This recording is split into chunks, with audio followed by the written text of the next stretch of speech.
ओम नमो भगवते वासुदेवाय। ओम नमो भगवते वासुदेवाय।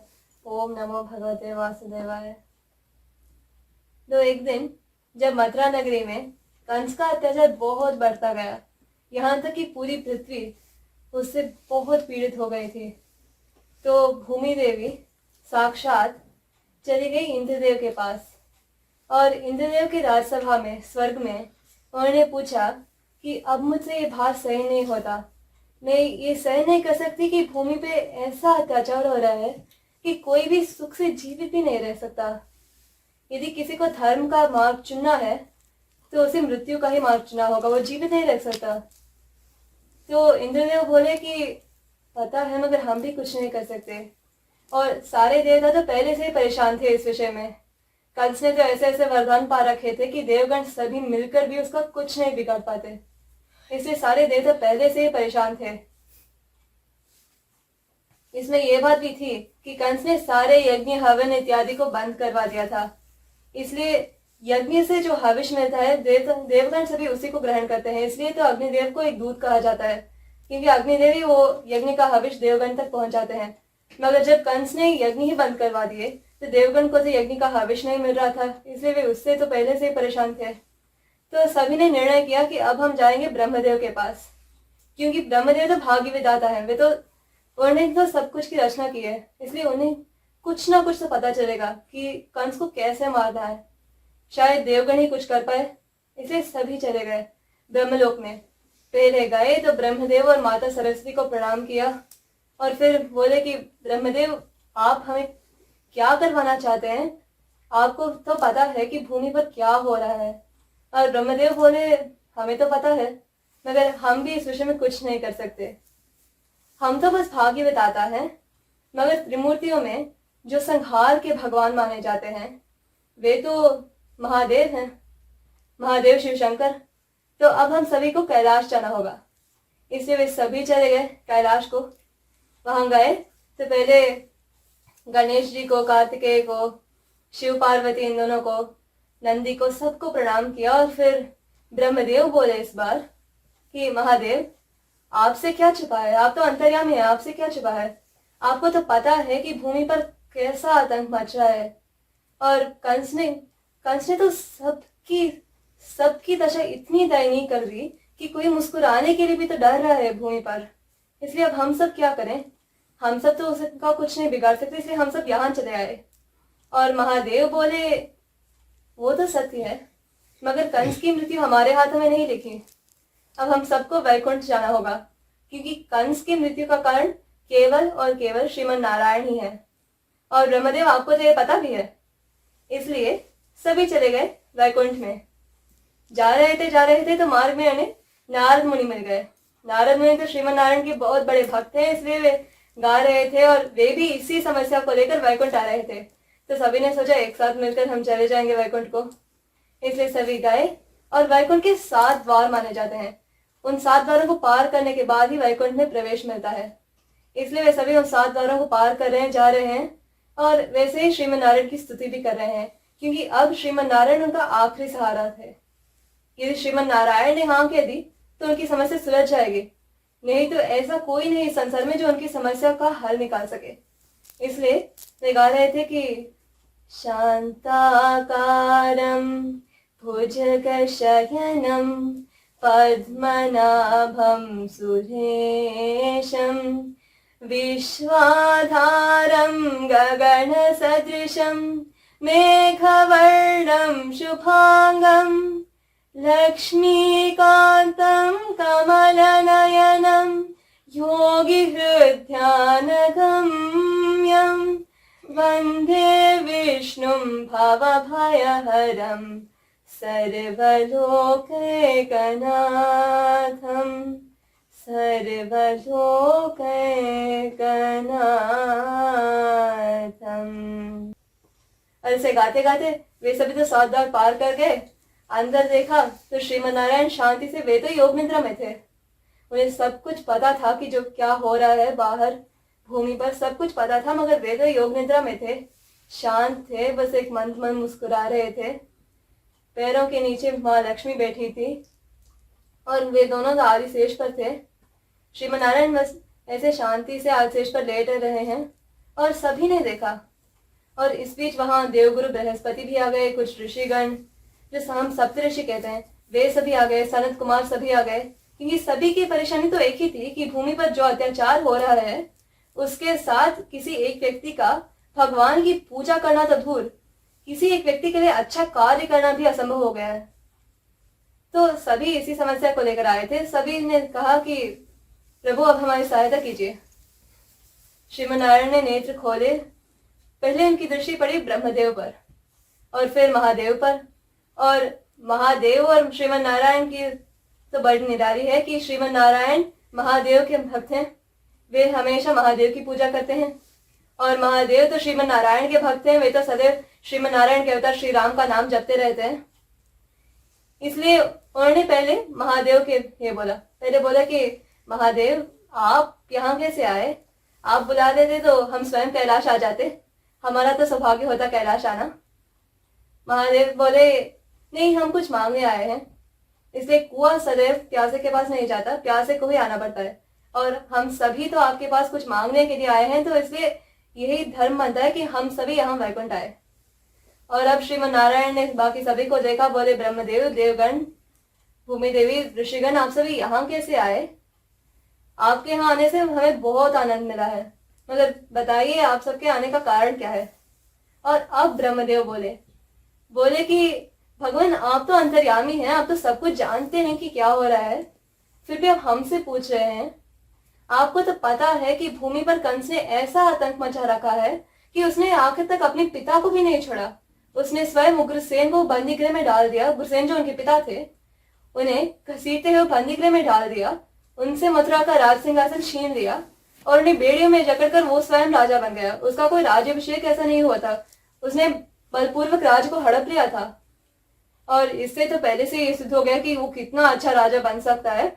उसने अपनी ही प्रजा पर उसने ऐसा आतंक मचा रखा है, वो सबको मार रहा है, सब कुछ कर रहा है। इस संसार में आज ऐसा कोई एक व्यक्ति नहीं है जो अबलाओं की लाज बचा सके, जो मानवता नाम की चीज को कोई अर्थ दे सके। मानवता तो एक ऐसा शब्द बन गया है जिसका कोई अर्थ ही नहीं, क्योंकि इस संसार में तो मानवता का कोई स्थान नहीं है। यदि कोई भी सच्चे मन से कुछ भी करना चाहे तो वो कुछ कर नहीं पाता। और यदि ऐसा ही चलता रहे तो जो सबका विश्वास है कि अंत में केवल और केवल सत्य की जय होती है, सत्यमेव जयते, वो विश्वास तो टूट जाएगा, क्योंकि सत्य का जय नहीं हो सकता है संसार में। श्रीमन नारायण एक क्षण के लिए कुछ नहीं बोले, मगर झट से उनकी मुस्कान लुप्त हो गए जब उन्होंने ये देखा कि भूमि देवी, जो महालक्ष्मी का स्वरूप ही है, भूमि देवी की आंखों में आंसू आ गए और ये देखते ही उनकी मुस्कान चली गई थी। वे उन्हें रोते हुए नहीं देख पाए। भूमि देवी बोली कि प्रभु, आपने जो मुझे उत्तरदायित्व दिया है कि मैं भूमि का भार संभालूं, वो मैं किस तरह कर रही हूँ। भूमि को तो सबसे अधिक सहनशील कहा जाता है, मगर मेरी सहनशीलता की भी तो एक सीमा होती है, और वो सीमा कब पार हो गई मुझे पता नहीं। मैं भूमि का भार सहन नहीं कर पा रही, ये सहन नहीं कर पा रही कि पृथ्वी को निर्दोषों का लहू नित दिन पीना पड़ रहा है। हर एक क्षण किसी ना किसी का वध हो जाता है, बालक, बच्चे, बूढ़े, सभी का किसी ना किसी तरह कोई ना कोई आकर उन्हें मार डाल रहा है। कंस तो कंस है, कंस को छोड़कर ऐसे भी कई दुष्ट हैं जो भूमि को इतनी यातना दे रहे हैं कि अब मुझे सहन नहीं होता, या तो मुझसे भार उठवा लीजिए भगवान, या कुछ तो ऐसा कीजिए कि निर्दोषों की प्राण बच जाए, भक्ति की मान रह जाए।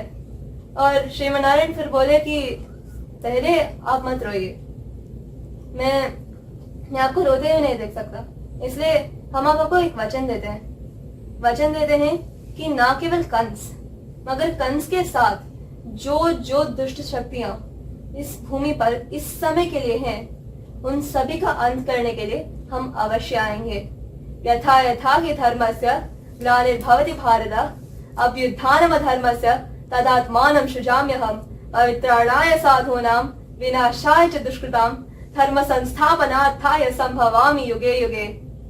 जब जब धर्म पर अधर्म भारी पड़ने लग जाए, जब जब साधु ऋषि इत्यादि को पीड़ा देना आरंभ हो जाए, जब जब ये परिस्थिति आ जाए कि धर्म का नाश हो रहा है, तब हर एक युग में हर एक बार हम स्वयं अवतार लेंगे और अवतार लेकर धर्म की पुनर्स्थापना करेंगे। उन्होंने फिर सभी देवगणों को देखा और बोले, अब आप सब विश्वास कीजिए, कंस का अंत अब बहुत निकट है। कंस की एक बहन है जिनका नाम देवकी है और हम देवकी के 8वें गर्भ में श्री कृष्ण के रूप में अवतार लेंगे और श्री कृष्ण के रूप में कंस का भतीजा बनकर हम कंस का अंत करेंगे। और ये सुनकर सभी देवगण जो सभी वहां आए थे, सभी देवगण, ऋषि, भूमि देवी स्वयं, सभी बहुत खुश हो गए क्योंकि उनकी समस्या तो सुलझ गई। और अब हम वैकुंठ को जोड़ते हैं। हमें अब जाना है मथुरा नगरी में, क्योंकि इस समय मथुरा नगरी में कई दिनों के बाद खुशी का कुछ तो वातावरण है। और ये खुशी इसलिए कि पूरा राजमहल सजा हुआ है, बहुत मिठाइयां ये सब आ रही हैं। और ये सब इसलिए कि कंस ने अपनी लाडली बहन देवकी का विवाह तय कर लिया है, किसी और के साथ नहीं, वसुदेव के साथ, जो कंस का बहुत बहुत प्रिय मित्र है।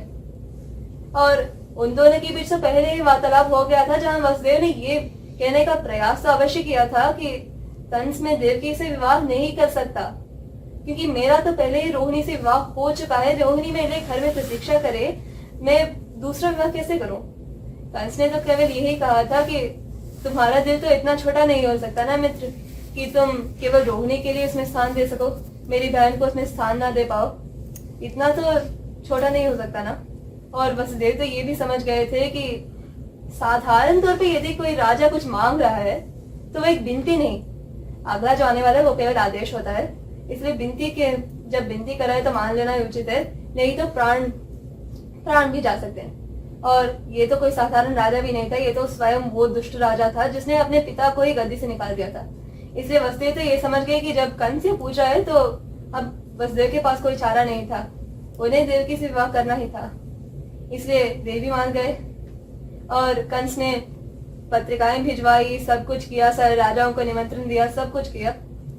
मगर एक बात तो थी कि ज्योतिष शास्त्री ने जो देवकी की कुंडली देखी थी, क्योंकि कुंडली जोड़े जाते हैं, देवकी और वसुदेव की कुंडली देखी थी उन्होंने कहा कि ये तो बहुत शुभ विवाह है, बहुत शुभ विवाह। और ये सुनकर तो कंस बहुत आनंदित हो गया। उससे ये तो समझ नहीं आया था कि वह इतना शुभ क्यों है, मगर कुछ ही देर में उसे ये भी समझ आने वाली थी। आपके लिए तो वो बहुत प्रसन्न था और इसलिए वो धन दौलत सब कुछ वो बांट रहा था सब में, क्योंकि उसकी प्रसन्नता की तो कोई सीमा ही नहीं थी। वो दुष्ट तो अवश्य था, मगर संसार में एक ऐसा व्यक्ति भी थी, एक ऐसी थी जिससे वो बहुत प्रेम करता था और वो देवकी थी। इसलिए जब उसका विवाह हुआ था तो वो बहुत प्रसन्न था। और देखते ही देखते विवाह भी संपन्न हो गए, सब कुछ हो गया। और अब ये समय आ गया कि देवकी को वसुदेव जी के घर जाना है और एक नया जीवन शुरू करना है। इसलिए कंस ने देखा और फिर कंस ने सारथी से कह दिया कि तुम जाओ, तुम इस रथ को नहीं चलाओगे। और कंस ने स्वयं सारथी का पद ले लिया। वसुदेव ने देखे और फिर वसुदेव बोले, महाराज आप ये क्या कर रहे हैं? क्योंकि कंस तो ऊपर से पूरे मथुरा का वो महाराज है, इसलिए अब वो सारथी कैसे बन सकता है? और कंस बोला कि नहीं, इस बार मुझे मत रोको। मैं यहाँ एक राजा के रूप में नहीं, एक महाराज के रूप में नहीं आया, मैं तो बस अपनी बहन का भाई के रूप में आया हूँ। मैं बस इतना चाहता हूँ कि जब देवकी अपना नए जीवन को आरंभ करे तो उस नए जीवन में मैं उसे वहां तक पहुंचा दूं। मैं बस इतना ही चाहता हूँ। और हाँ, ये भी तो है कि मैं अपने बहन के साथ थोड़ा और समय बिताना चाहता हूँ। अब पता नहीं समय बिता पाऊंगा कि नहीं जब उसका विवाह हो जाएगा। इतना कहकर वो रथ आगे ले जाने लगा और फिर एक सन्यासी वहां आए, एक ऋषिवर। और कंस ने जीवन में पहली बार और शायद जीवन में आखिरी बार भी उसने उस ऋषिवर को प्रणाम किया। कोई और कारण नहीं था, वो बस इतना प्रसन्न था कि उसे पता भी नहीं था कि वो कर क्या रहा है। उसने ऋषिवर को प्रणाम किया। ऋषिवर ने देखा, वे सोच रहे थे कि ये तो सुना है कि विनाशकारी विपरीत बुद्धि, कि जब किसी का अंत निकट हो तब उसकी मति मारी जाती है, वो कुछ ना कुछ गलत काम करता है। कि ये तो उल्टा कर रहा है, जब उसका अंत निकटे तो वो तो सत्कर्म कर रहा है। ऋषिवर एक क्षण के लिए चकित तो अवश्य हुए, मगर फिर उन्होंने देखा कि वसुदेव और देवकी ने भी प्रणाम किया। वेदों में तो सच्चे दिल से संत सभी को मानते थे, उनका बहुत आदर करते थे, इसलिए उन्होंने भी प्रणाम किया। और ऋषिवर ने देखा, पहले देवकी देवी को देखा और बोले सुमंगली भव, अष्टपुत्रवती भव, अर्थात 8 संतानों की माता बनो। देवकी देवी ने हंसते हंसते ये आशीर्वाद स्वीकार कर लिया।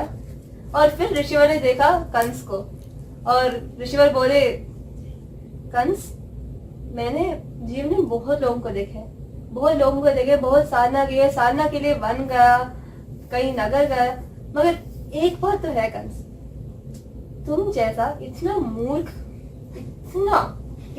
व्यक्ति को मैंने जीवन में कभी नहीं देखा, जो अपनी ही मृत्यु पर इतना खुश हो। कंस तो चकित हो गया। पहली बात तो ये थी कि जीवन में उसके साथ ऐसा बर्ताव किसी ने कभी पहले नहीं किया था, तो वो तो बहुत चकित हो गया। और फिर हंसते हुए बोला कि ऋषिवर, आप यदि मरना ही चाहते थे ना, तो किसी नदी में किसी कुएं में तो कूद जाते, कम से कम पीड़ा के बिना तो अब मर जाते। इस तरह हमारे पास क्यों आए हैं, मरने के लिए क्यों आए हैं यहाँ पर? ऋषिवर बोले तुम मुझे क्या मारोगे, तुम मुझे मार नहीं सकते, मैं तो स्वयं तुम्हारी मृत्यु की सूचना देने आया हूँ कंस, क्योंकि तुम जितने खुश हो ना अपने बहन के विवाह के लिए, तुमसे अधिक खुश तो सारा संसार होगा कंस, क्योंकि तुम्हारे बहन के 8वें गर्भ में स्वयं श्रीमन नारायण आने वाले हैं, और उसका 8वां पुत्र तुम्हारा काल बनेगा। कंस ये सुना और सुनते वो हंसने लगा और बोला ऋषिवर, आप पागल हो गए, सच में आप पागल हो गए। आपने क्या कुछ ठीक से खाया नहीं, कुछ आप तो तपस्या करते करते लगता है पागल हो गए। अरे हमें कौन मार सकता है, आप तो ये करेंगे बालक हमें आकर मारेगा। ऋषिवर बोले कंस, तुमने जीवन में शायद कुछ सीखा नहीं, तो आज मैं तुम्हें एक पाठ पढ़ा लेता हूँ। यही कि जो ऋषि होते हैं, जो मुनि होते हैं, सन्यासी, जो भगवान के सच्चे भक्त होते हैं ना, वे कभी झूठ नहीं बोलते और उनकी कही हर एक बात सत्य अवश्य हो जाती है कंस। इसलिए आज यदि मैं श्रीमन नारायण का सच्चा भक्त हूँ, यदि मैंने सच्चे दिल से भगवान की पूजा की है, यदि मैंने कभी किसी की बुराई नहीं सोची है, तो आज मेरे इन वचनों का प्रमाण स्वयं वो भगवान देगा। और तब सभी ने ऊपर की ओर देखा, इसीलिए कि आकाश में तो कोई एक भी बादल नहीं था, मगर झट से बिजली आने लगी। सभी इससे तो पहले से ही चकित थे कि एक आकाशवाणी आ गई, और उस आकाशवाणी ने न केवल कंस की मगर देवकी और वसुदेव के जीवन को भी पूरी तरह बदल दिया था। आकाशवाणी ने बस इतना ही कहा कि हे कंस, जिन ऋषिवर का तुम अनादर कर रहे हो, उनका तुम्हें आदर करना चाहिए, क्योंकि ये ऋषि तुम्हारे लिए सत्य की सूचना लेकर आए हैं, तुम्हारी मृत्यु की सूचना लेकर आए हैं। इनका हर एक वाक्य सत्य है। तुम्हारी प्रिय बहन देवकी के 8वें गर्भ में श्रीमन नारायण के रूप में तुम्हारा काल जन्म लेने वाला है। तुम्हारे पापों की खड़ाई भर चुकी है, अब तुम्हारा अंत का समय बहुत ही निकट है। इसलिए अपने दिनों को गिनना शुरू कर लो तुम, क्योंकि तुम्हारे जीवन में अभी कुछ ही समय शेष रह गया है। और ये सुनकर कंस एक क्षण के लिए कुछ नहीं बोला। आकाशवाणी चली गई, बिजली रुक गई, सब कुछ रुक गया और बस एक सन्नाटा सा छा गया था। और फिर उस सन्नाटे के बीच केवल एक आवाज आई थी। कंस ने अपनी तलवार उठा ली और वो अपने ही बहन पर प्रहार करने के लिए तैयार हो गया। बोला, यदि माता ही नहीं रहेगी तो 8वां संतान कहां से आएगा? और ये सोचकर वो अपनी बहन को मारना चाहता था। वसुदेव ये देख रहे थे और उन्होंने निर्णय कर लिया कि जब अग्नि भगवान के सामने देवकी को अपनी पत्नी के रूप में उन्होंने स्वीकार किया, जब वो सब किया, तो एक पति का ये धर्म अवश्य है कि वो अपनी पत्नी की रक्षा करे, उनकी सहायता करे। इसलिए इस समय वसुदेव का पहला कर्तव्य ये था कि वे देवकी की रक्षा किसी ना किसी तरह करे, स्वयं कंस से। यदि उसके लिए स्वयं वसुदेव को मारना पड़े तो वो भी उन्हें समय स्वीकार था। इसलिए वे स्वयं, और वसुदेव तो महाराज थे, एक तरह से कंस की तरह उतना बड़ा साम्राज्य तो नहीं था, कंस के अधीन थे वसुदेव, मगर फिर भी राजा तो थे। मगर राजा होते हुए उन्हें झट से, यदि कंस यहाँ है और देवकी यहाँ है, तो वसुदेव बीच में जाकर घुटने टेक दिए नतमस्तक हो गए, हाथ जोड़ लिया, बोले कंस ये क्या कर रहे हो? ये तो तुम्हारी बहन है, तूने बचपन से इसे इतना प्यार दिया, इतना दुलार दिया है, आज तुम उसे ही मारने वाले हो? तुम तो इतने खुश थे कि तुम स्वयं सारथी बनकर आए हो यहाँ पर, तुम उसे ही मारने वाले हो? और कंस बोला, हाँ, उसे ही मारने वाला हूं। यदि मैंने बचपन से इतना प्रेम दिया है, इतना लाड दुलार दिया है, तो ये तो मेरा अधिकार बनता ही है कि मैं इसके प्राण ले लूं। मैं अपने जीवन को किसी भी तौर पर संकट में आने नहीं दे सकता। और वसुदेव ने देखा, बोले मगर तुम्हारी समझ से तो 8वें संतान से है, देवकी से नहीं। देवकी थोड़ी तुम्हारा वध करने वाली है, देवकी का 8वां संतान ना, देवकी और हमारा 8वां संतान ही तो तुम्हारी वध करेगी। तुम इसे क्यों मार रहे हो? ये तो निर्दोष है। और कंस बोला, हाँ निर्दोष है, मगर यदि देवकी नहीं बची रहेगी तो देवकी का 8वां संतान कहां से आएगा? कंस की ये बोली सुनकर तो वसुदेव एक क्षण तक चकित रह गए। फिर बोले, नहीं कंस, मैं तुम्हें वचन देता हूँ, जैसे जैसे हमारे सभी पुत्र जन्म लेंगे, हम वे सभी आकर तुम्हें सौंप देंगे। तुम उनका कुछ भी कर लो, तुम हमारे पुत्रों को मारो, मेरी पत्नी को छोड़ दो। क्योंकि इस समय पुत्र तो बाद में आने वाले हैं, पहले पत्नी तो बच जाए। इसलिए कंस ने देखा, फिर कंस बोला, हाँ मगर वे सभी तो तुम्हारे पुत्र हैं, क्या करेंगे यदि तुमने अपने पुत्र को देखा और सोचा, अरे ये मेरा पुत्र है, मैं इसे नहीं दे सकता, क्योंकि जिस क्षण तुम मुझे अपना पुत्र दोगे मैं उसका वध कर दूंगा, ये तो तुम्हें भी पता है। इसलिए तब मैं क्या करूं? यदि तुमने मुझे 8वां पुत्र नहीं दिया, यदि तुमने मुझे कोई भी पुत्र नहीं दिया, किसी और के पुत्र लेकर मुझे दे दिया, तो मैं क्या करूं? वसुदेव बोले, यदि इतनी ही चिंता है तो हम दोनों को किसी कालकोट में बंद कर दो। पहले से राजा उग्रसेन तो वही बंदी के रूप में है, हमें भी वहां डाल दो, हमें वो भी स्वीकार है। इस तरह तो तुम्हारी संतुष्टि हो जाएगी कि हमने अपने ही पुत्र दिए हैं तुम्हें। कंस बोला, अच्छा ये भी ठीक है। ये सोचकर उसने देवकी और वसुदेव को बंदी बनवा ही लिया था, और फिर उन ऋषिवर को भी बंदी बना लिया और बोला, ऋषिवर अब आप ये देखेंगे कि कैसा एक व्यक्ति उन नारायण को भी मूर्ख बना देते हैं। क्योंकि जिस क्षण देवकी के 8वें गर्भ से वे अवतरित होंगे, उसी क्षण मैं उसका वध कर लूंगा, इसके पहले कि वे मेरा कुछ भी बिगाड़ पाए। ऋषिवर हंसे और बोले, नहीं, मैंने पहले यह तो अवश्य सोचा था कि विनाशकारी विपरीत बुद्धि के कथन को तुमने उल्टा ही कर दिया। नहीं, मगर सच है, विनाशकारी विपरीत बुद्धि। इसलिए ऋषिवर भी बंदी बन गए। तीनों को लेकर कंस चला और वसुदेव और देवकी को एक कालकोठरी में डाल दिया, ऋषिवर को एक दूसरे कालकोठरी में डाल दिया, और उग्रसेन बेचारे, वे तो स्वयं किसी और कालकोठरी में थे, वे तो वहां से देख रहे थे। बोले, सच में कंस, यदि मेरा एक अगला जन्म होना तो मैं भगवान से ये सच में प्रार्थना करूंगा कि यदि मुझे पुत्र ना देना, कोई संतान नहीं देना, तो एक पत्थर दे लो, मैं उसी पत्थर को भगवान मानकर उस पत्थर की पूजा अवश्य करूंगा। मैं तुम्हारे जैसा पुत्र मुझे अगले जन्म में नहीं चाहिए, क्योंकि तुम्हारे जैसे पुत्र के जन्म देने से तो ये तो अच्छा है कि मैं किसी पत्थर को पूज लूं, किसी पत्थर की पूजा करूं, या निस्संतान ही मैं रह जाऊंगा। तुम्हारा जैसा पुत्र मुझे नहीं चाहिए। और कंस से कुछ नहीं बोला, क्षण कर दिया। फिर बोला, पिताश्री आपको यही अच्छा होगा कि आप मुझे नाम से नहीं महाराज कहकर पुकारा जल्दी ही सीख जाए, क्योंकि मैं तो अमर होने वाला हूँ। उग्रसेन इसके बाद कुछ नहीं बोल पाए। बोलते भी क्या, यदि वे बोलते तो एक तो उनका अपमान होता, और दूसरा कोई फर्क भी तो नहीं पड़ने वाला था। कंस जो चाहता वो तो वही करता। इसलिए देवकी और वसुदेव को कालकोठरी में डाल दिया। ये सब हो गया। देवकी बस रो रही थी। उनका तो जीवन ही बिखर गया था। एक तो उनका भाई, जिनसे वो बहुत अधिक प्रेम करती थी, वो स्वयं उसका शत्रु बन गया, और दूसरा तो ये कि वे तो एक सुखी जीवन और सुखी गृहस्थी के स्वप्न देख रहे थे, और अब तो वे आखिर कालकोठरी में पहुंच गई। तीसरी बात ये कि वो स्वयं एक राजकुमारी थी। उन्हें बचपन से लेकर उस दिन तक राज सुख वे सभी मिले थे, और अब केवल कालकोठरी में थी वे एक बंदी बनकर। आभूषण वे सभी तो निकाल दिए गए, एक साधारण बंदी के रूप में वे थी। इसलिए वे बस रो रही थी। वे तो कुछ बोल भी नहीं पा रही थी। और वसुदेव की तो दशा ही अलग थी। वे चाह कर भी कुछ बोल नहीं पाए। उन्होंने तो स्वयं ये कहा था कि हमें कालकोठरी में बंद कर लो, तो क्या उस बात पर दुख प्रकट करें कि उन्होंने स्वयं ये स्थिति का निमंत्रण दे दिया। क्या इस बात पर सुखी हों कि देवकी के प्राण बच गए, या इस बात पर दुखी हों कि देवकी के प्राण किसी तरह बच गए मगर संतानों की प्राण तो बिल्कुल नहीं बचेगी। क्या करे? इसलिए वे तो मौन थे और कंस ने सिर्फ अपने हाथों से, जिन हाथों से उसने रथ को चलाया था, उन्हीं हाथों से कालकोठरी के द्वार को बंद कर दिया, ताला लगा दिया।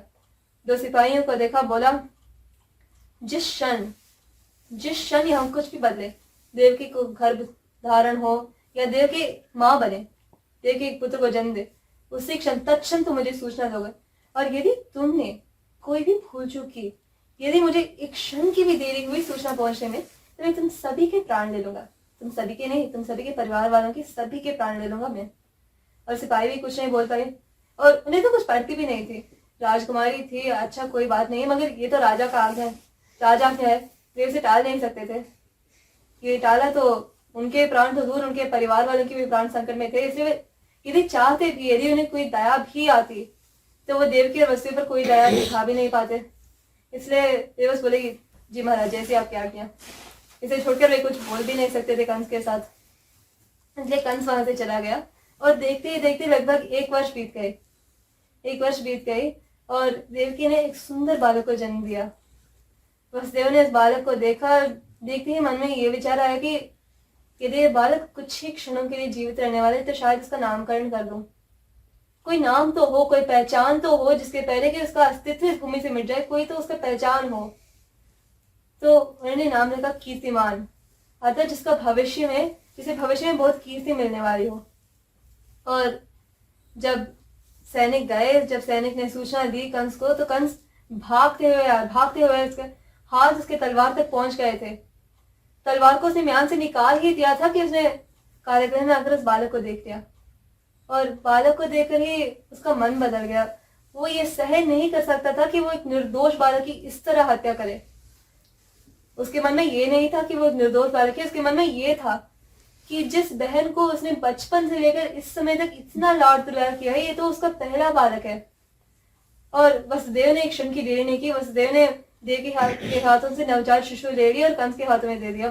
बोले, मैंने तुम्हें वचन दिया था कि अपने 8 पुत्रों को तुम्हें सौंप दूंगा, तो ये मेरा पहला पुत्र है, इसका नाम मैं कीर्तिमान रखा है। अब आगे तुम्हारी इच्छा, इसे मारना चाहते हो तो मारो, यदि जीवन दान देना है तो जीवन दान दे दो।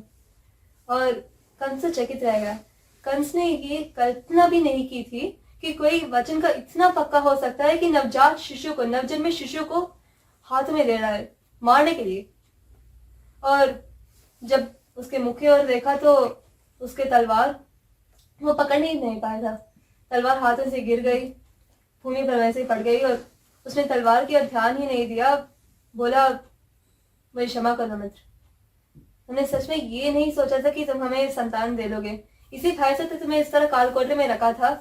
अब यदि तुम संतान देने ही वाले हो तो हम तुम्हें कालकोठरी से मुक्त कर देंगे। इतना कहकर उसने केवल वसुदेव और देवकी को कालकोठरी से बाहर लेकर अपने राजमहल में रख दिया। तो वे दोनों कहने के लिए तो कालकोठरी से मुक्त थे, मगर वे जिस राजमहल में थे, जिस राजमहल के जिस भाग में वे थे, जिस कमरे में थे, उस कमरे के चारों ओर सिपाही थे, ताकि यदि कमरे में कुछ हो तो पता चल जाए, कंस को तत्क्षण पता चल जाए। और उसने हाथ में शिशु को देखा और फिर वसुदेव को दे दिया। बोला, अपने पुत्र को तुम ही ले लो, मुझे तो 8वां पुत्र मारने वाला है ना, मैं पहले पुत्र के साथ क्या करूंगा, इस पुत्र को तुम ही ले लो, उसका पालन पोषण करो, मुझे पहले पुत्र से कोई द्वेष नहीं है। अरे ये तो मेरा भतीजा है, मैं इसके साथ क्या करूंगा। और वसुदेव और देवकी इतने खुश थे कि वे कारागृह में बीते पहले 9 मास सब कुछ वे भूल गए। वे तो इतने खुश थे क्योंकि वे जिस पुत्र को मृत्यु समझ ही रहे थे उसे तो पूरा जीवन मिल गया जैसे। और देवकी तो बहुत खुश थी, बोली, भैया मुझे पता था कि आप बहुत अच्छे हैं। कंस बोला, कुछ मत कहो, अब मैं यहाँ से चलता हूँ। इतना कहकर कंस वहां से चला गया और देवकी वसुदेव तो अपने पुत्र को बड़े लाड प्यार से देख रहे थे। मतलब वो तो मरने वाला था, अब उसे जीवन दान मिल गया, इसलिए वे दोनों बहुत लाड प्यार से देख रहे थे। और यहाँ जब ये चल रही थी तो ऊपर वैकुंठ में एक और बातचीत चल रही थी श्रीमन नारायण और देवर्षि नारद के बीच। श्रीमन नारायण ये सोच रहे थे कि यदि कंस के मन में ये दया आ जाए कि ये तो उसका भतीजा है, ये तो देवकी का पहला पुत्र है, यदि उसने इस दया के कारण इन पुत्रों की हत्या नहीं की, यदि उसने एक ऐसा पाप नहीं किया, ऐसा जघन्य अपराध नहीं किया, तो उसकी पापों की गागर तो भरेगी नहीं, और फिर श्री कृष्ण के रूप में अवतार लेकर भी वे उनका वध नहीं कर पाएंगे, क्योंकि भगवान तो जब भी चाहे वे कुछ भी कर सकते हैं। ऐसा ही है कि जब वे कुछ सोचते हैं तभी तो सब कुछ होता है, सब कुछ तो उनके चाह के अनुसार होता है। यदि वे चाहते तो एक क्षण में इस पूरे ब्रह्मांड का नाश कर सकते हैं, मगर वे भी काल के नियमों के साथ, काल के नियमों के अंदर रहकर ही वे सभी कुछ करते हैं। ये बात तो है कि वे इन सारे नियमों को तोड़ सकते हैं, मगर फिर भी वे उन्हीं नियमों के अंदर रहकर सब कुछ करते हैं। इसलिए उन्हें यह आवश्यक था कि कंस कुछ ऐसा करे जिससे उसके पापों की गागर भर जाए और श्री कृष्ण के रूप में आकर वे कंस का वध कर सके। इसलिए उन्होंने पहले बुलाया देवर्षि नारद को। देवर्षि नारद वहां प्रकट हो गए, बोले नारायण नारायण। वे तो हमेशा यही बोलते थे। इसलिए श्रीमन नारायण को देखा और बोले, भगवान आपने मुझे स्मरण क्यों किया? और श्रीमन नारायण बोले, देवर्षि हमें आपसे काम है, आपको अब कंस के पास जाना है। और देवर्षि नारद तुरंत बोले, कंस के पास? उसके पास जाना तो किसी कीचड़ के अंदर जाने के समान है। और श्रीमन नारायण बोले, हाँ मगर देवर्षि ये भी याद रखिए कि कीचड़ में ही कमल पुष्प भी खिलता है। यदि संसार की भलाई चाहते हैं और यदि संसार का भलाई होना है, यदि हमें देवकी के 8वें गर्भ में अवतार लेना है, तो आपको हमारा ये काम तो करना ही पड़ेगा देवर्षि। यही कि कंस अपने भतीजे को मार नहीं पा रहा। आप उसके मन में ये शंका पैदा करवा दीजिए कि हम यदि चाहें तो देवकी के पहले गर्भ में भी आ सकते हैं या उसके 8वें गर्भ में। ये तो हमारी इच्छा है। देवर्षि नारद ये तो समझ गए थे कि प्रभु ये ऐसा क्यों कर रहे हैं, क्योंकि ये बात तो थी कि कंस के पाप अभी तक उस सीमा तक नहीं पहुंचे थे। उसने ऐसा जघन्य अपराध अभी तक नहीं किया जिससे प्रभु उसे आसानी से मार सके और काल के नियमों को उल्लंघन भी ना कर सके। मगर दूसरा कारण भी था। जो सभी पुत्र देवकी के गर्भ से जन्म ले रहे थे और लेने वाले थे, और वे स्वयं भगवान के अग्रज बनने वाले थे, वे सभी पहले जन्म में श्रीमन नारायण के बहुत बड़े भक्त थे। मगर ऐसे कुछ कारणों के लिए उन्हें यह था कि उन्हें एक और बार जन्म लेना था। ये उनका आखिरी जन्म था और भगवान ये चाहते थे कि वे आखिरी जन्म को जितनी शीघ्र हो सके उतनी शीघ्र संपूर्ण कर पाए, ताकि वे श्रीमन नारायण के साथ आकर फिर मोक्ष को प्राप्त कर सके। इसलिए ये भी कारण था। इसलिए देवर्षि नारद बोले, जैसे आपकी आज्ञा मैं अवश्य करूंगा। इतना कहकर वे प्रकट हो गए अब मथुरा में कंस के राजमहल में, कंस के निजी कक्ष में वे प्रकट हो गए। कंस ने पहले देखा और फिर सोचा कि यदि महाविष्णु का इतना बड़ा भक्त यहाँ आया है, क्योंकि ये बात तो सभी जानते थे कि नारद महर्षि भगवान विष्णु के सबसे निकटतम भक्त थे। इसलिए कंस ने सोचा यदि वे यहाँ आ गए तो किसी ना किसी बातों में उलझाकर ये तो जान सकता हूँ कि उस विष्णु को मैं कैसे मार सकता हूँ। ये सोचकर बोला कि प्रणाम देवर्षि, आप यहाँ किस तरह आए? आपको हमारी याद कैसे आ गई? और देवर्षि बोले, नहीं, वो एक ऐसा कारण है। बात तो यह है कि मैं भ्रमण कर रहा था और मुझे अचानक एक कमल पुष्प दिख गया। और कमल पुष्प की तो एक और विशेषता यह है, और इसी कारण से देवर्षि ने कमल पुष्प चुना था, कि जब श्रीमन नारायण चतुर्भुज रूप धारण करते हैं तो उनके एक हाथ में कमल पुष्प होता है। और दूसरी बात यह है कि देवी महालक्ष्मी को भी कमल पुष्प बहुत प्रिय है। वे तो कमल पुष्प पे ही बैठते हैं हमेशा। इसलिए देवर्षि नारद के हाथ में कमल पुष्प था। देखने में तो वो बहुत सुंदर था, मगर सामान्य भी तो था। और कंस ने पुष्प को देखा, फिर देवर्षि को देखा, बोले, आप कौन सा परिहास कर रहे हैं देवर्षि? कमल पुष्प देखकर मेरा याद कैसे आ गया?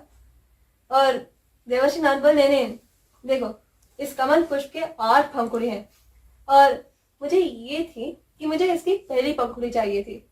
मैंने सोचा कि तुम तो बड़े ज्ञानी हो, बड़े महान हो, बड़े सम्राट हो, तो तुम्हें तो ये अवश्य पता चलेगा कि इन 8 पंखुड़ियों में पहला पंखुड़ी कौन सा है। ले लो, कमल पुष्प ले लो। इसलिए कंस ने कमल पुष्प ले ली। एक क्षण से देखा कि कोई ना कोई पंखुड़ी तोड़कर देवर्षि को दे दी। बोला, यही पहली पंखुड़ी है, ले लीजिए। देवर्षि ने पंखुड़ी को देखा और फिर देखा कंस को, बोले, तुम्हें विश्वास है कि यही पहली पंखुड़ी है? और कंस बोला, हाँ यही है।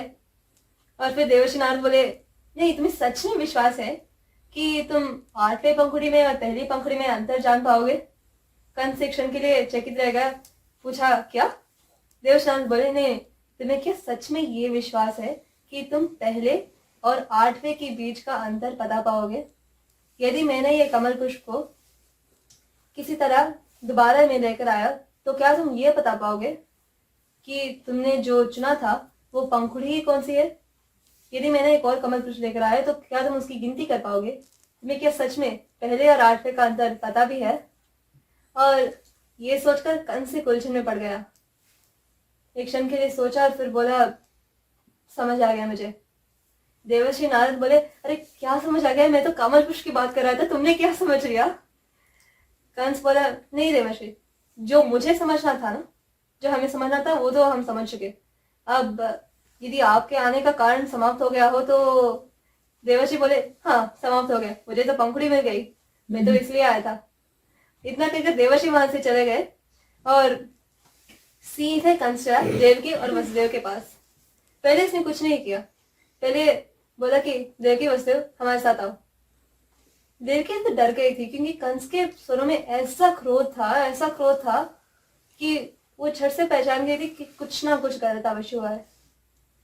देवकी और वसुदेव को लेकर कंस दोबारा कारागृह की ओर गया, कारागृह में बंद कर दिया और फिर शिशु को देखा जो देवकी के हाथ में थी। और देवकी वो सोच नहीं रही थी कि कंस ऐसा भी करेगा, तो वो उसके लिए तैयार नहीं थी। इसलिए कंस ने उसके हाथों से आसानी से बालक को ले लिया और खड़क ले ली और एक प्रहार में बालक का अंत कर दिया। और जब ऐसा हुआ तो देवकी चिल्लाई, वसुदेव मौन थे क्योंकि ऐसा मानो कि वे कुछ बोल नहीं पाए थे। उनकी बोलने की शक्ति वही समाप्त हो गई थी ये देखकर कि वे तो पूरे ये मान रहे थे कि बालक मरने वाला है और शायद उन्होंने ये स्वीकार भी कर लिया था कि अब ये बालक जीवित नहीं रहेगा।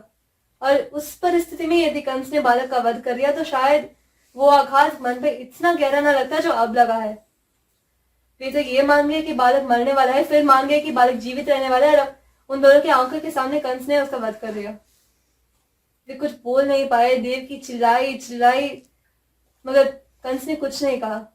तलवार को वापस म्यान में रख दिया, द्वार बंद कर दिए और वो वहां से चला गया। जब दूसरे संतान का जन्म हुआ तो देवकी ने साफ इनकार कर दिया। वसुदेव उनके हाथों से बच्चे को ले नहीं पा रहे थे। वे तो इतनी कसके पकड़ रही थी अपने पुत्र को, बोली मैं नहीं दूंगी। यदि मैंने बच्चा दे दिया तो आप जाएंगे सीधे जाकर कंस को दे देंगे। और कंस ने जिस निर्दयता से हमारे पहले संतान का वध कर दिया ना, उसी निर्दयता से दूसरे संतान को भी मार डालेगा। वो तो राक्षस है, मेरा भाई नहीं, वो राक्षस है, मेरा भाई नहीं है। अब वसुदेव तो ले नहीं पा रहे थे और इतने में कंस वहां आ गया। कंस को तो ये भय नहीं था कि देव की कोई चोट लग जाए, इसलिए उसने उसे धक्का दिया। धक्का देकर बच्चे को ले लिया। दूसरा बच्चा उसके हाथ में था, ये तो उसका दूसरा भतीजा था। मगर इस बार उसके मन में कोई दया नहीं आई थी। इस बार उसने तलवार का भी प्रयोग नहीं किया, सीधे बच्चे को लिया और कारागृह था वो कि चारों ओर तो दीवारें थी, एक दीवार पर मार दिया उसे, फेंका, सीधे सिर को जाकर प्रहार लगा और खून बह रहा था, वैसा बच्चा मर गया। एक क्षण भी नहीं लगी थी सब होने में और देवकी इस पर चिल्ला भी नहीं पाई।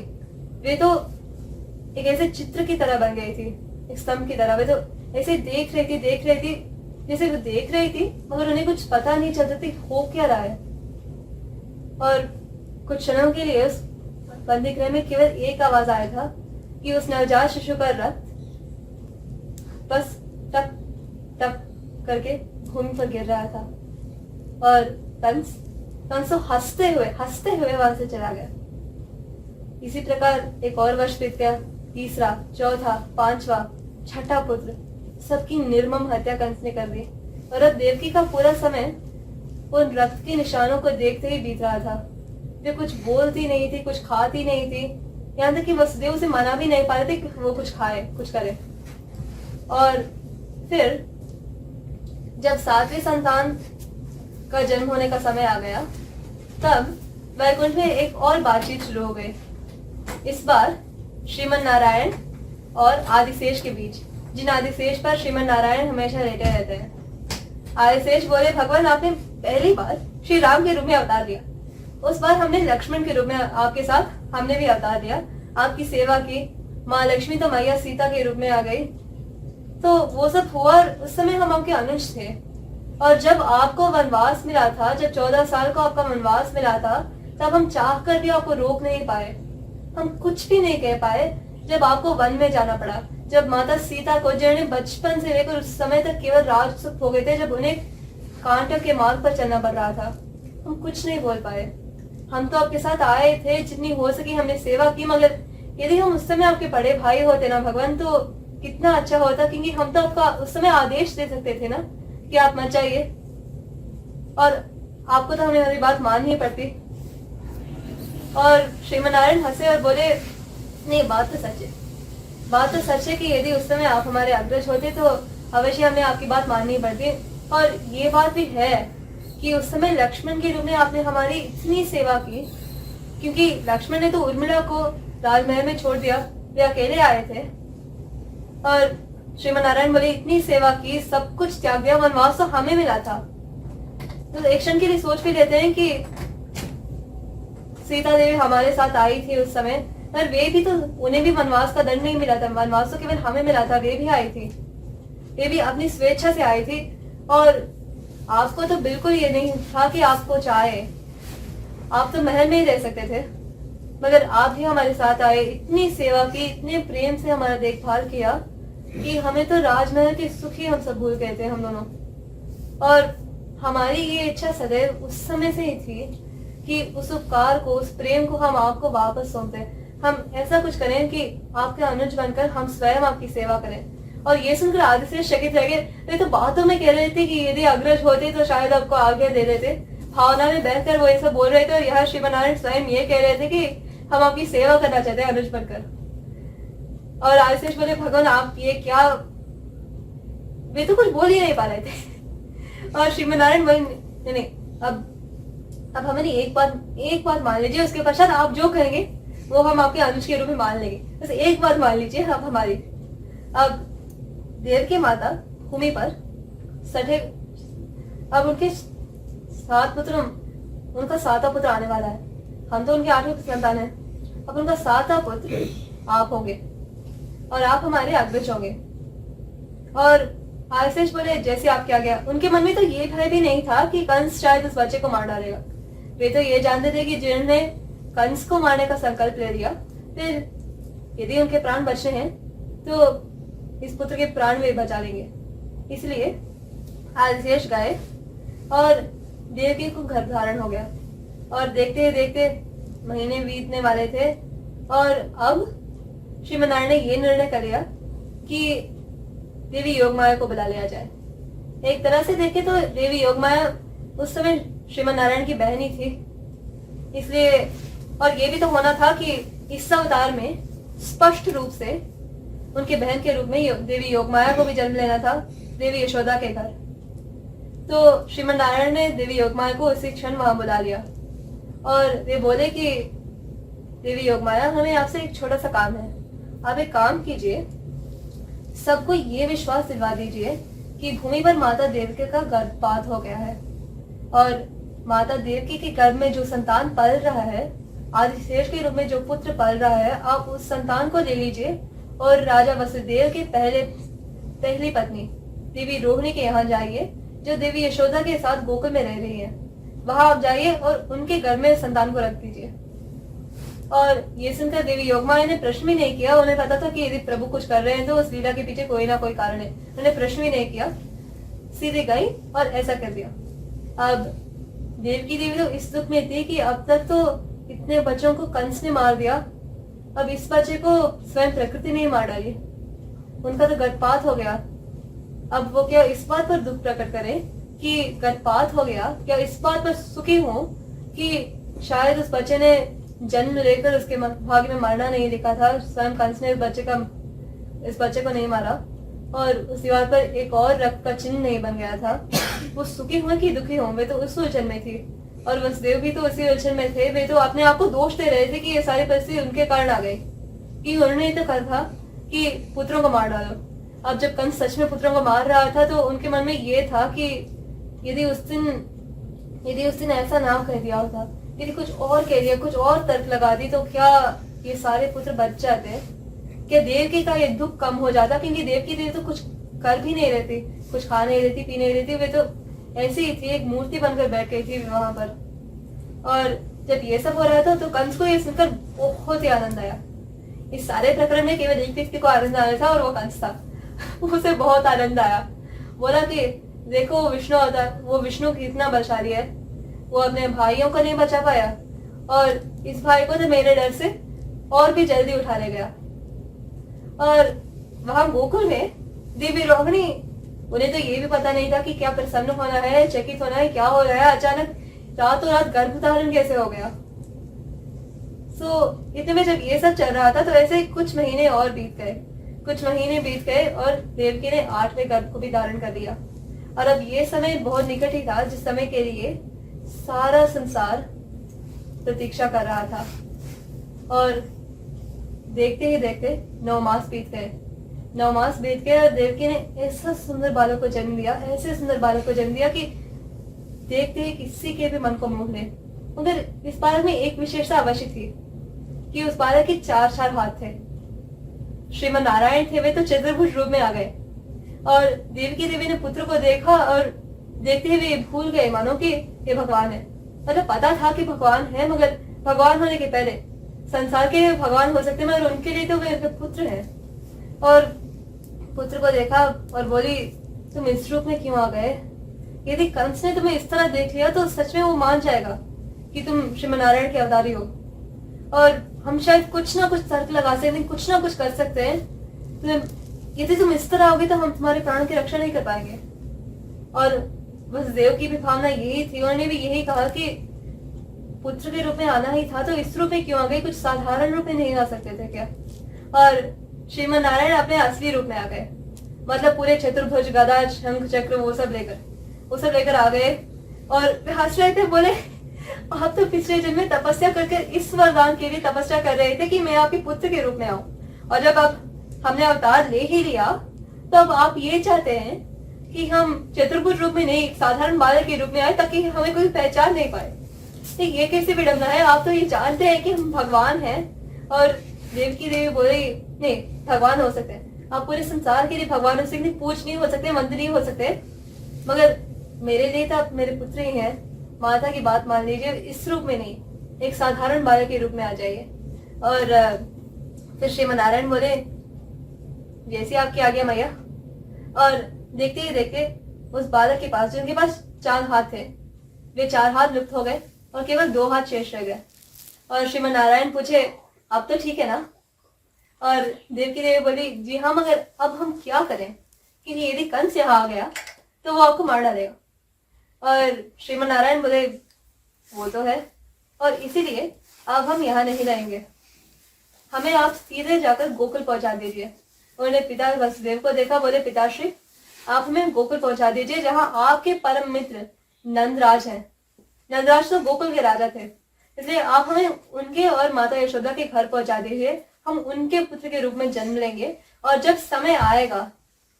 उचित समय आएगा, जब कंस के अत्याचार अपनी सीमा को पार कर डालेंगी, तब हम स्वयं यहाँ आकर कंस का वध करके आप दोनों को बंदी गृह से छुड़ाएंगे। आपने इतनी प्रतीक्षा कर ली, इसलिए थोड़ी और प्रतीक्षा कर लीजिए। वसुदेव बोले, जैसा आप चाहें। और फिर श्रीमन नारायण का वो पूर्ण रूप लुप्त हो गया और कारकोट में बस 3 लोग थे, राजा वसुदेव, देवकी और वो नन्हा सा बालक जब रो रहा था, भूखा था, रो रहा था। और तत्क्षण देवकी देवी ने पास में बड़ी एक टोकरी को देख लिया और वे उस टोकरी को उठा लाई और पुत्र को वहां रख दिया। वे तो पुत्र को ठीक से देख भी नहीं पाई थी, मगर टोकरी में रख दिया और राजा वसुदेव को दे दिया और बोले, आप ले जाइए इसे। इन्हें तो ये भी चिंता नहीं थी कि हाथ में बेड़ियां थे, वे कैसे खोलेंगे, उन्हें कोई चिंता नहीं थी। ये विश्वास अवश्य था कि यदि भगवान स्वयं आए, बोले कि गोकुल ले जाओ, तो गोकुल ले जाने का रास्ता भी भगवान स्वयं तय कर देंगे।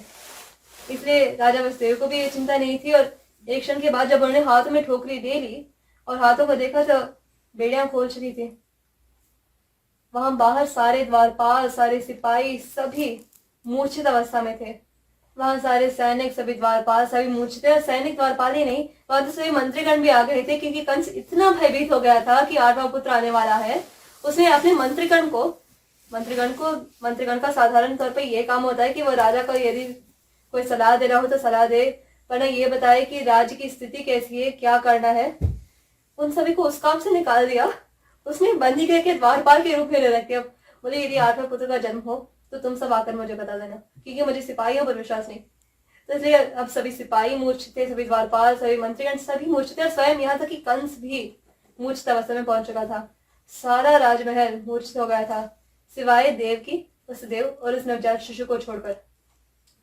और वसुदेव ने देखा, और देवकी को एक क्षण भी नहीं मिला था कि वो अपने पुत्र को निहार सके, देख सके। वसुदेव ने टोपी उठाई, सिर पर रख लिया, और वहां से मानो दौड़े दौड़े चले गए, कि अब ये मुख्य था कि किसी ना किसी तरह उस बालक को यमुना पार करके गोकुल पहुंचा दिया जाए। इसलिए वहां भाग ही रहे थे, और देवकी के हाथ की बेड़ियां तो कटी नहीं रही थी। जाना तो वसुदेव को था, इसलिए वसुदेव की बेड़ियां तो खुल चुकी थी।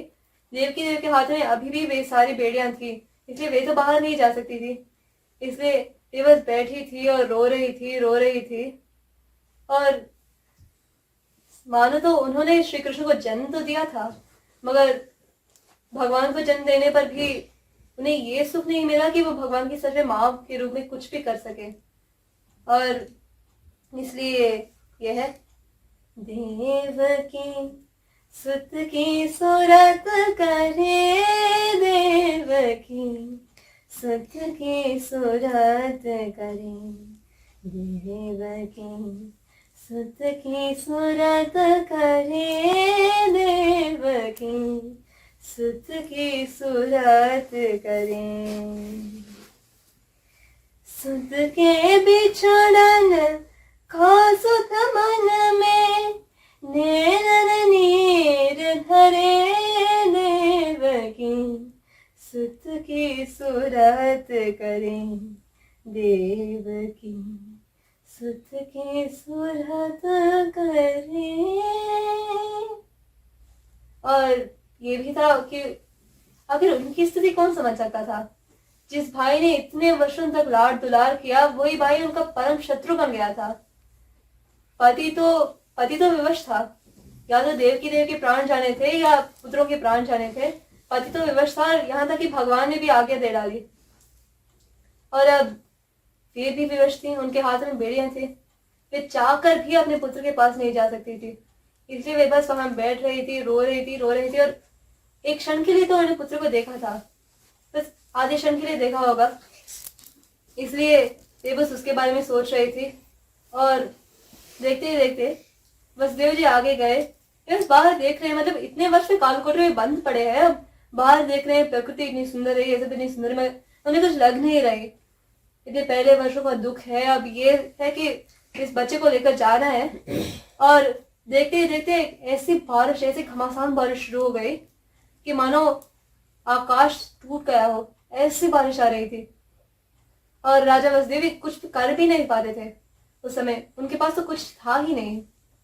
इसलिए वे बस जा रहे थे, और यहाँ जाते जाते वे यमुना के अंदर आ गए। और अब ये सब ऊपर से वैकुंठ में आदिशेष देख रहे हैं, और उनसे ये सहा नहीं गया कि उनके प्रभु बारिश में ऐसे भीग रहे हैं। इसलिए वे भूमि पर अपने पूर्ण रूप में आ गए। और जैसे छाता होता है, जब हम बारिश में जा रहे हैं तो छाता लेकर जाते हैं ताकि हम पर बारिश ना आए, इस तरह आदिशेष प्रभु के ऊपर आ गए एक छाते के रूप में। इसलिए वे वसुदेव जी के पीछे पीछे जा रहे हैं, धीरे से जा रहे हैं। और वसुदेव जी यमुना पार कर रहे हैं।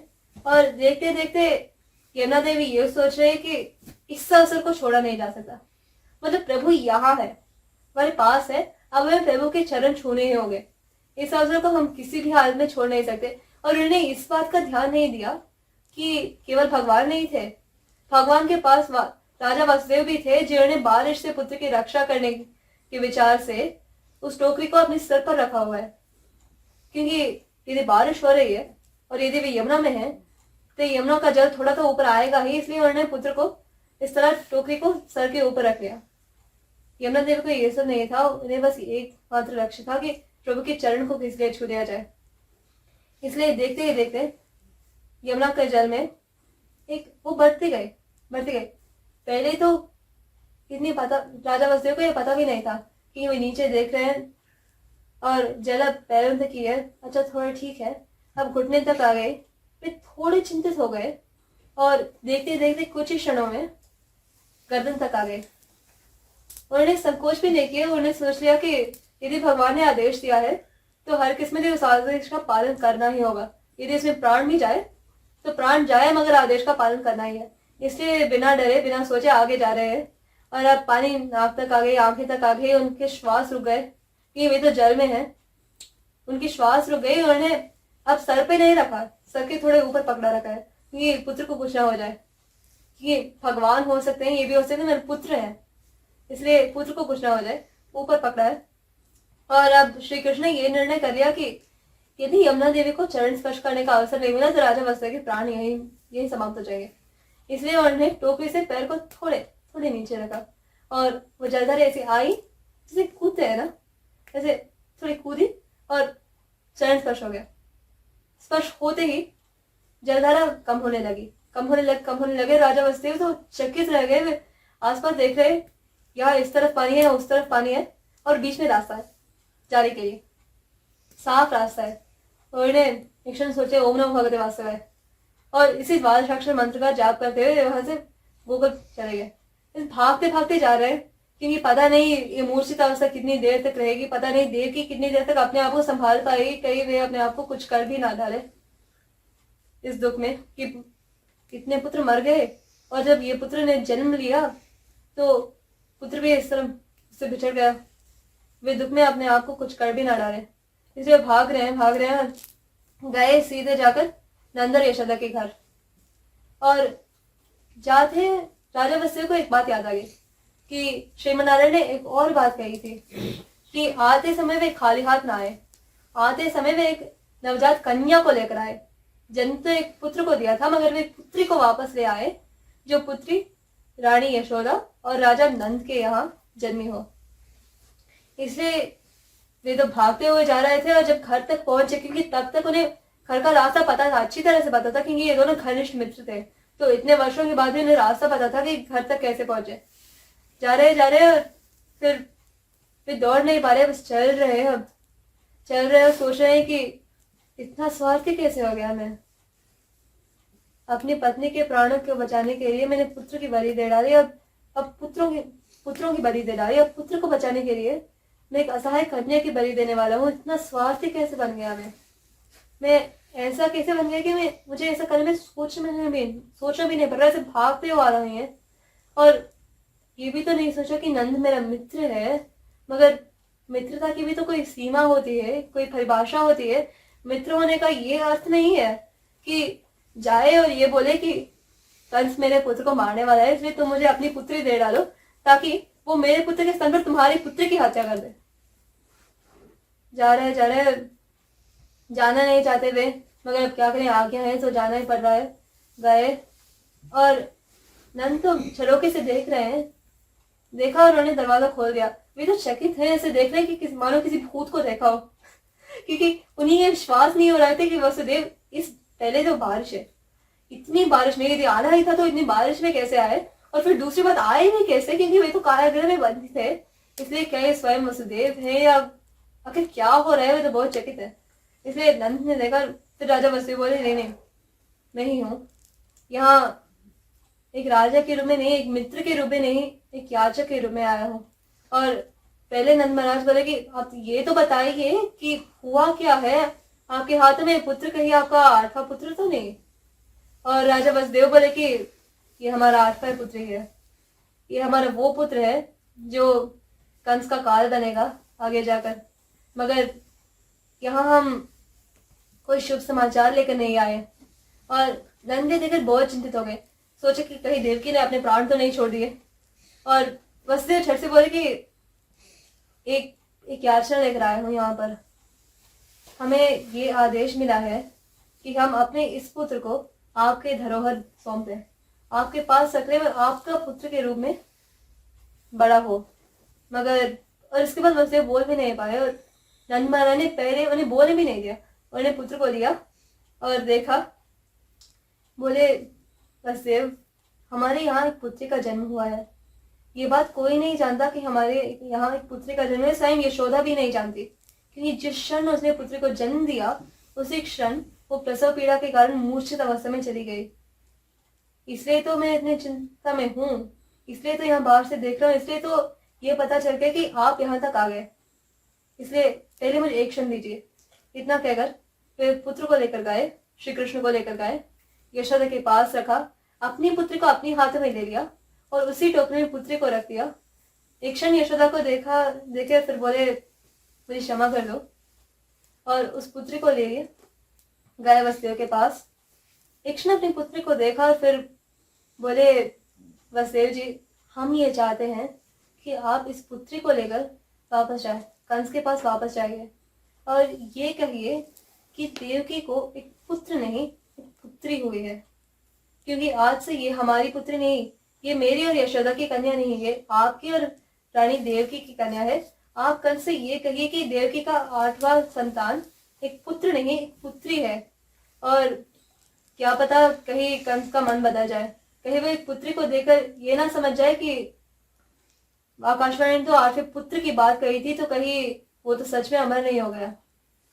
और वसुदेव को तो पूछने की आवश्यकता भी नहीं पड़ी, वे कुछ बोल नहीं पाए, इस समय का भी भान था कि उन्हें यहाँ से जल्दी जाना है, इसलिए वे पुत्री को लेकर वहां से तुरंत चले गए।